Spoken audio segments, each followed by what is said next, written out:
আমরা সকলেই কিন্তু এই বাদাম খাই, ঠিক আছে? কিন্তু আমাদের ভিতর থেকে অনেকেই জানে না যে এই বাদামটা কোথা থেকে হয়, কিভাবে হয়।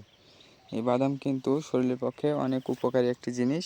এই যে দেখতে পাচ্ছেন এগুলো হচ্ছে বাদাম গাছ। বাদাম কিন্তু মাটির নিচে হয়, ঠিক আছে? আমি আপনাদেরকে দেখাচ্ছি, দাঁড়ান। বাদাম গাছের গোড়া ওই, এই দেখেন এগুলো কিন্তু বাদাম গাছ। বাদাম গাছের পাতা দেখতে পাচ্ছেন, আর যে বাদাম গাছের ফুল, এই যে দেখতে পাচ্ছেন কীরকম একটি শিকড় মতন লাফছে নিচেই।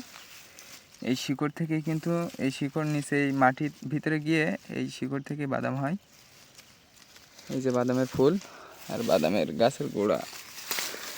বাদাম কিন্তু উপরে হয় না, বাদাম কিন্তু মাটির নিচে হয়, ঠিক আছে? এই যে দেখেন বাদাম গাছের একটি গোড়া।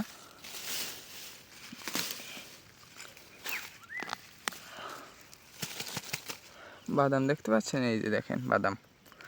বাদাম কিন্তু মাটির নিচে হয়, বাদাম কিন্তু মাটির উপরে হয় না।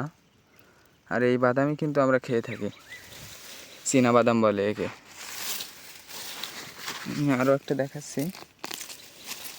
আমাদের এই সাইডে তেমন বাদাম হয়নি, ওই সাইডে এসে আলহামদুলিল্লাহ অনেক ভালো বাদাম হয়েছিল। এই সাইডে একটু বাদাম কম তুলনামূলক। এই যে বাদাম মাটির নিচে কিন্তু বাদাম হয়ে থাকে, বাদাম কিন্তু গাছে হয় না। এই যে বাদাম, আর বাদাম গাছটা দেখেন। তো আপনারা সবাই এই ভিডিওটিকে শেয়ার করে অন্যদেরকে দেখার সুযোগ করে দেবেন। যারা জানে না তাদেরকে জানিয়ে দেবেন যে বাদাম মাটির নিচে হয়। চীনা বাদাম মাটির কিন্তু উপরে হয় না, গাছে হয় না, মাটির নিচে হয় চীনা বাদাম। সবাই ভালো থাকবেন, ধন্যবাদ।